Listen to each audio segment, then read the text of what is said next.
ब्रह्मास्त्र रूपिणी देवी माता श्री बगलामुखी चिच्चिक्तिर्ज्ञान रूपा च ब्रह्मानंद प्रदायिनी।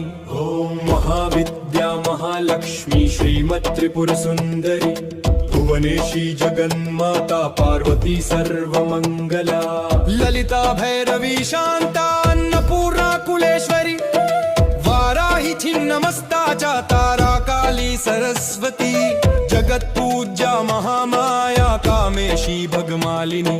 दक्षपुत्री शिवंकस्था शिवरूपा शिवप्रिया सर्वसंपत्करी देवी सर्वलोकवशंकरी।